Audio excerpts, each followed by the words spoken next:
અદ્ભુત છે. તો તમે અહીંયા આગળ આવો ને તો જરૂરથી આવો. મથુરામાં જ્યાં પંજી વસ્યા છે ત્યાં બહુ જોરદાર લાગે છે અહીંયા આગળ.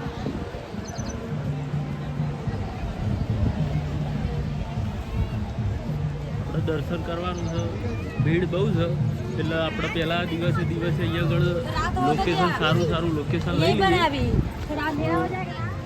તમે જુઓ લોકેશન એટલે બહુ જોરદાર મજબૂત લોકેશન છે. આપણે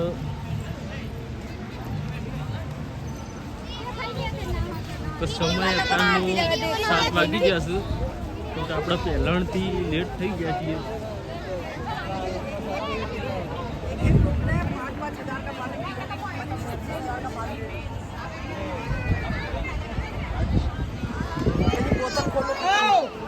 મિત્રો અહીંયા આગળનું જો તમે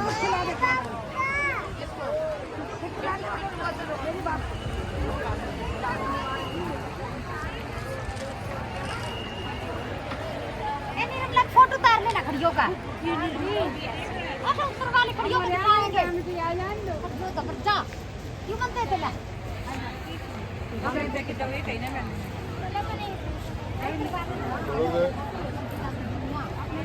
તો મિત્રો અહીંયા આગળ પ્રસાદી લેવી હોય તો અહીંયા આગળ મળે છે નજીકમાં ત્યાં.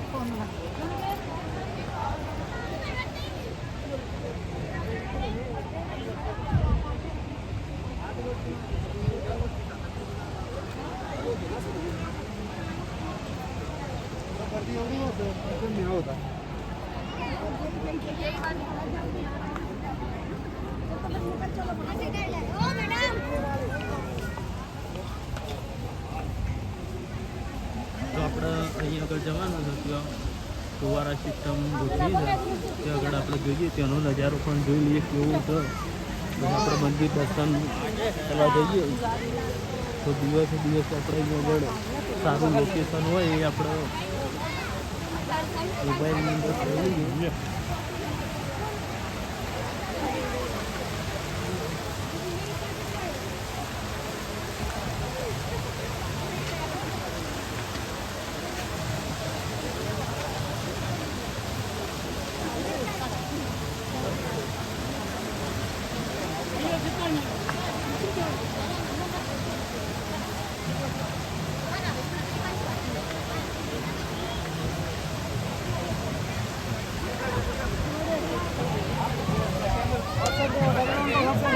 મિત્રો આપણે સ્વજનો નજારો એટલે લાઇટિંગનો નજારો, રાત્રે મંદિરનો નજારો કંઈક અલગ જ હોય છે. તો આપણે જોવા રહેવાનું અહીંયા આગળ.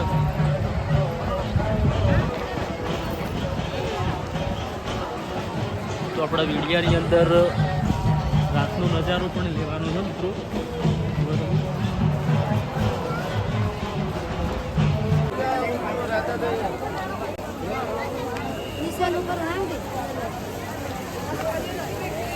રામ લક્ષ્મણ સીતા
અંદર દર્શન કરી દીધા.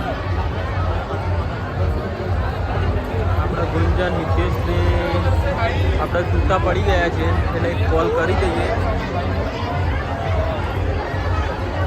પ્લસ આપણે એમને જઈને મળીએ. તો મિત્રો ઇન્ડિયાની અંદર બન્યા રહો.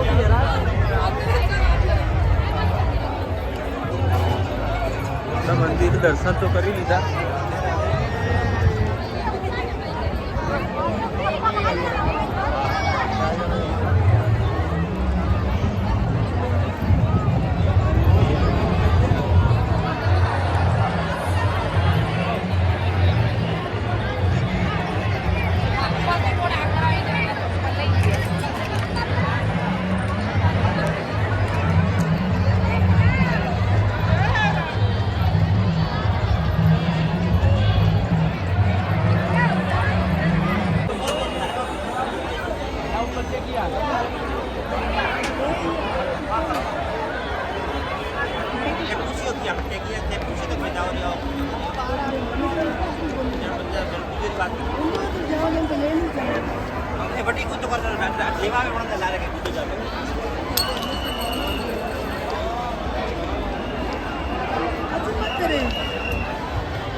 તો મિત્રો ફાઇનલી આપણે કૃષ્ણ ભગવાનના એટલે કે પ્રેમ મંદિર કૃષ્ણ ભગવાનના દર્શન કરી દીધા છે અને બધા જ મિત્રો દર્શન કરીને આપણે હવે બહારની તરફ જઈ રહ્યા છીએ. તમે જોઈ શકો છો અહીંયા ટ્રાફિક કેટલું છે, કેટલું ટ્રાફિક જોવા મળે છે અહીંયા. મિત્રો બધાનું કહેવું એમ છે કે અહીંયા રોજનું ટ્રાફિક આ રીતનું જ હોય છે, પણ ખરેખર સાચે જ મંદિરમાં દર્શન કરવાની બહુ જ મજા આવી.